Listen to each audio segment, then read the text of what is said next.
الحمد لله على إحسانه والشكر له على توفيقه وامتنانه. أشهد أن لا إله إلا الله وحده لا شريك له تعظيما لشأنه. وأشهد أن محمدا عبده ورسوله الداعي إلى رضوانه. وصلوات الله وسلامه عليه وعلى آله وصحبه أجمعين. أما بعد، السلام عليكم ورحمة الله وبركاته. وعليكم السلام ورحمة الله وبركاته. Ayuhal akhwatul kiram, mga kapatid sa pananampalatayang Islam, ay patuloy nating tinatalakay ang patungkol sa al-usul sitta, ang anim na saligan. At natapos na natin hanggang 4 at ngayon sa asl khamis tayo, sa ikalimang saligan sa Islam. Okay? At ito ay yung bayan Allah subhanahu wa ta'ala liawliya'illahi wa tafriqihi bainahum wa bainal mutashabbihina bihim min a'da'illahi al-munafiqina wal fujjar. Ito yung pagpapaliwanag ng Allah subhanahu wa ta'ala para sa mga awliya Allah, mga awliya ng Allah subhanahu wa ta'ala. At ang awliya, insyaAllah, ipapaliwanag natin mamaya kung sino ba yung awliya ng Allah subhanahu wa ta'ala. Wa tafriquhu bainahum wa bainal mutashabbihin. At yung sibarin natin, yung pag-iiba natin, sibarin natin sa pagitan nila, ang awliya ng Allah at yung mga mutashabbihin na bihim, yung mga gumagaya sa kanila o kaya nagsasabi na sila ay awliya ng Allah subhanahu wa ta'ala. In fact, na hindi naman talaga sila awliya ng Allah subhanahu wa ta'ala. At sila ay kabilang sa a'da'ullah al-munafiqin. Kabilang sila sa mga kaaway ng Allah subhanahu wa ta'ala na mula sa mga munafiqun. Sino ang mga munafiqun? Sila yung mga taong hipokrito, nagpapakitang tao na sila ay mga Muslim, pero deep inside, sa kanilang mga puso at kanilang mga sarili, ay hindi sila tunay na sumusunod sa Islam. Hindi sila sumusunod sa tunay na katuruan ng Allah at ng mahal na propeta sallallahu alaihi wasallam. At dito sa ikalimang saligan na ito ay binanggit na sapat na yung binanggit ng Allah subhanahu wa ta'ala na aya, "Kul in kuntum tuhibbuna Allah fattabi'uni yuhibbukum Allah." Okay? Kahit sa iba ring aya, sinabi niya sa Surah Al-Ma'idah, "Ya ayyuhalladhina amanu man yartadda minkum an dinihi fasawfa ya'ti Allahu biqaumin yuhibbuhum wa yuhibbunah." Okay?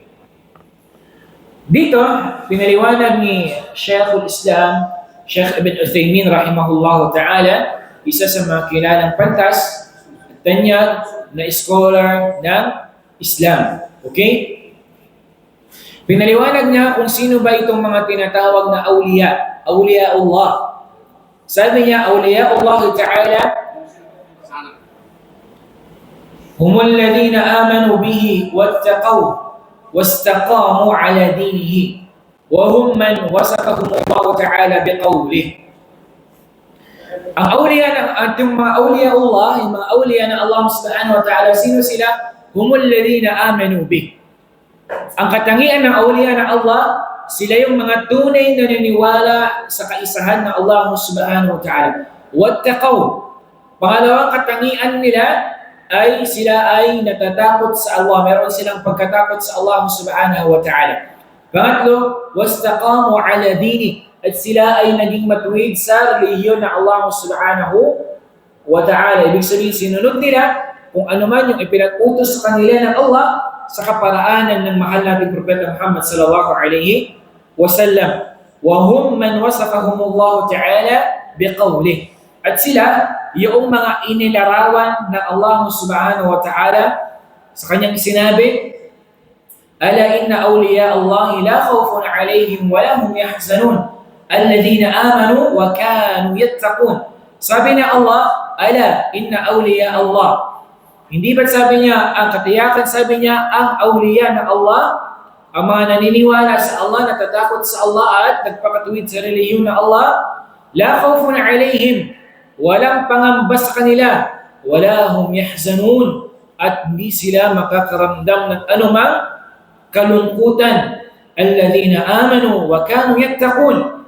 At sila yung sabi ng Allah naniwala sa kaisahan ng Allah وَكَانُوا يَتَّقُونَ. Sabi ni Allah, sila ay natakot o nagkaroon ng taqwa sa Allah subhanahu wa ta'ala. At dito, binanggit ng muallif ng kitab na ito, ng author ng kitab na ito, marami sa Islam, sa reliyong Islam, na nagbabalat kayo sila at sinasabi nila na sila ay awliya ng Allah. Sila ay mga naniniwala sa Allah, natatakot sa Allah, at nagpapakatuwid sa reliyon ng Allah subhanahu wa ta'ala. Pero, ang totoo, sila ay mga kalaban ng Allah subhanahu wa ta'ala at hindi sila sumusunod sa reliyon ng Allah subhanahu wa ta'ala. Okay? Kaya anong nararapat sa atin? Kailangan natin maipag-separate sila, maipag-iba sila, yung mga taong naniniwala sa Allah ng tuwiran at yung mga hindi sumusunod talaga sa Allah subhanahu wa ta'ala bagkus nagpapakitang tao lamang sila. Kaya nga si Allah subhanahu wa ta'ala sinabi niya, "Qul in kuntum tuhibbuna Allah, fattabi'uni yuhibbukum Allah wa yaghfir lakum dhunubakum." Sabi ng Allah, "Qul in kuntum tuhibbuna Allah." Sabihin mo sa kanila, O Muhammad, kung tunay nga minamahal niyo si Allah subhanahu wa ta'ala, fattabi'uni. Sundin niyo ako, ang propeta sallallahu alaihi wasallam, yuhibbukum Allah. Kayo ay mamahalin ng Allah subhanahu wa ta'ala wa yaghfir lakum dhunubakum. Dito, ang aya na ito ay tahaddi, ibig sabihin na challenge sila ng Allah subhanahu wa ta'ala. Dahil kung tunay nga silang naniniwala sa Allah, ay sinusunod nila si Propeta Muhammad sallallahu alaihi wasallam.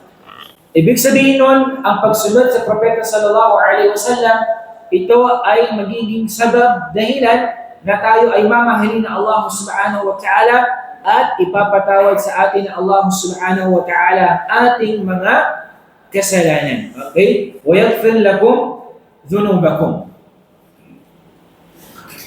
At dito sinabi na Allah subhanahu wa ta'ala rin sa ibang talata, "Ya ayyuhalladhina amanu, man yartadda minkum an dinihi, fasawfa ya'ti Allahu biqaumin yuhibbuhum wa yuhibbuna." Sabi na Allah subhanahu wa ta'ala, at ito ay babala sa atin na Allah. Babala, tanbih, warning sa atin na Allah subhanahu wa ta'ala. Sinabi niya, o kayong mga naniniwala, man yartadda minkum an dinihi. Sino man sabi niya ang tumalikod? Ginawa sa murtad. Ibig sabihin ng murtad, totally tumalikod sila sa Islam. Totally umalis sila sa religiong Islam. At sinabi nila hindi na sila mga Muslim. Sabi ni Allah, فَسَوْفَ يَأْتِ اللَّهُ بِقَوْمٍ. Ang Allah subhanahu wa ta'ala, papalitan yung mga taong tumalikod sa relihiyon ng Allah subhanahu wa ta'ala.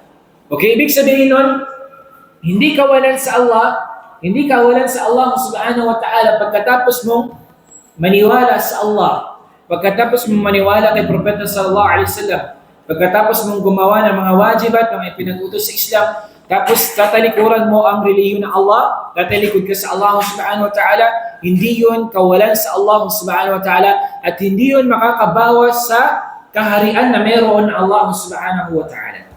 Okay? فَسَوْفَ يَأْتِ اللَّهُ بِقَوْمٍ يُحِبُّهُمْ وَيُحِبُّونَ.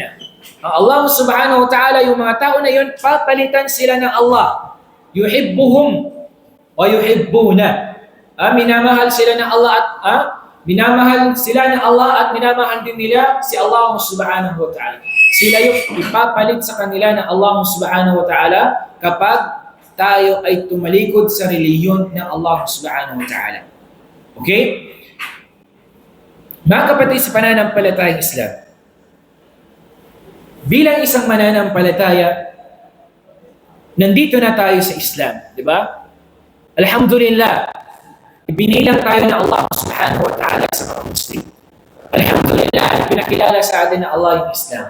Alhamdulillah, maraming mga ginawang Allah na sabab, dahilan, para mas makilala natin yung Islam, para mas maintindihan natin yung Islam. Dinuro sa atin lahat ng jawanib, lahat ng side na na makakabuti sa ating sa relihiyon ng Allah subhanahu wa ta'ala. At yung pagkakataong ibinigay sa iyo ng Allah, huwag na huwag mo itong sasayangin. Huwag na huwag mo itong sasayangin. At huwag na huwag mong kalilimutan yung mga itinuro sa iyo ay yung mga nalaman mo about Islam. Dahil hindi lahat ng yumakap sa Islam, nagsyahada, pumunta dito, ay ginabayan ng tuloy-tuloy na Allah subhanahu wa ta'ala. Yung iba sa kanila, nagsyahada, pero anong nangyari? Halas, bumalik rin sila sa kanilang mga gawi, sa kanilang mga ginagawa before sila yumakap sa Islam. Di ba? Kung hindi mo gagawin, kung hindi ka magtutuloy-tuloy sa pag-aaral sa Islam, ay amat-amat kang mawawala sa relihiyon ng Allah subhanahu wa ta'ala. Amat-amat kang malulubat. In short, malulubat ka. Kung hindi ka mag-charge sa pamamagitan ng pagsasaliksik ng kaalaman sa Islam, ay amat-amat kang malulubat. Yung iba, alhamdulillah, iniwan na nila yung mga ginagawa nilang mga haram, muharramat, di ba? Pero kapag sila ay nalubat na, nawala na yung iman, amat-amat na, umina yung kanilang iman, amat-amat na rin, bumabalik sila sa kanilang mga gawin. Yung dati iniwanan nila yung pakikinig sa ganito, babalikan na nila. Yung pakikipag-celebrate sa mga ganito, babalikan na nila. Dahil sa humina na yung kanilang iman at iniwan na nila yung paghahanap ng kaalaman sa relihiyong Islam. Di ba?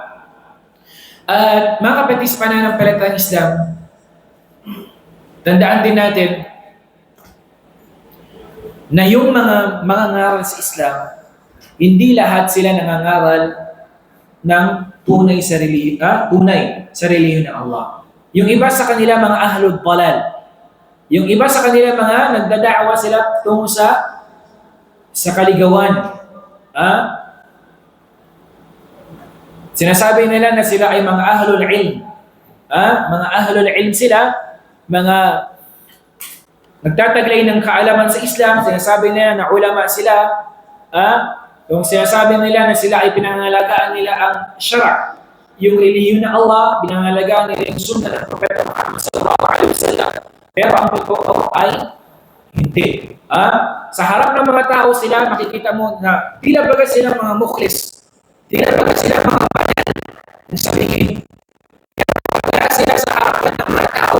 Kapag sila ay mag-isa lamang, doon nila sinasamantala yung pagkakataon na gawin yung kanilang mga ginagawa na muharramat na ipinagbabawal sa relihiyon ng Allah subhanahu wa ta'ala. Tandaan natin, itong ikalima na ito, dapat nating malaman na ang mga awliya ng Allah, sila yung mga tinataguyod ang karapatan ng Allah, sinasagawa yung karapatan ng Allah at naniniwala sa Allah subhanahu wa ta'ala. At sila ay walang pangangamba doon sa araw ng paghuhukom at hindi sila makakaramdam ng anumang kalungkutan. Wallahu a'lam. Wa sallallahu ala nabiyyi